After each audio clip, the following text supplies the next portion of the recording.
មេរៀនមុនយើងរៀនរួចណារបៀបរវល់នេះរបៀបរវល់នៅលើ capacitor នេះណាយើងរកនេះ V-cap នេះ V-cap ហ្នឹងស្មើនឹង V peak បូកនឹង margin 30 ដល់ 40% ហ្នឹងអញ្ចឹងយើងកណនាឃើញប្រហែល455 វ៉ុលណាហើយតាក់ទងជាមួយនឹង microfarad នេះ microfarad ហ្នឹងក៏មានរូបមន្តគេរកដែរតែខ្ញុំសុំ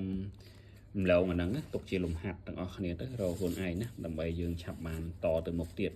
ខ្ញុំឲ្យជារូបមន្តតែចង់ស្វែងយល់បន្ថែមយើងអាចទៅសិក្សាបន្ថែមរូបមន្តវាដើម្បីរក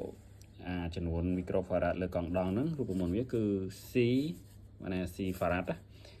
farad របស់កង់ដងស្មើនឹងI load ហ្នឹងគឺចំនួនអាំពែបាទចំនួនអាំពែ load មកលើ F គុណនឹង data volt ណានេះអញ្ចឹងរូបមន្តរកfarad នៅលើកង់ដងហ្នឹងដែលក្នុងនេះគេដាក់ 4.7 microfarad អញ្ចឹងរូបមន្តវាដើម្បីរកចំនួន farad នៅលើកង់ដងរូបមន្ត C ស្មើនឹង I load លើ frequency ripple គុណនឹងនេះ data volt ហ្នឹងគឺallowable ripple voltage ហ្នឹងហើយអញ្ចឹងខ្ញុំអត់បញ្យល់ទេរូបមន្តហ្នឹងទៅសិក្សាខ្លួនឯងបន្ថែមណាដោយសារ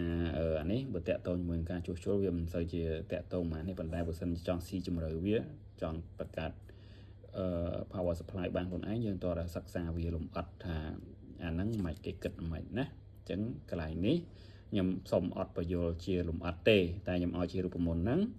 ហើយយកទៅសិក្សាខ្លួនឯង research ស្រាវជ្រាវខ្លួនឯងបន្ថែមណាខ្ញុំដើម្បីបានចូលទៅដំណាក់កាលបន្តទៀតព្រោះនៅក្នុងដំណាក់កាលនេះដូចយើងយូរគួរសមដែរហើយមិនទាន់បានផុនអរគុណជួបគ្នានៅវីដេអូក្រោយ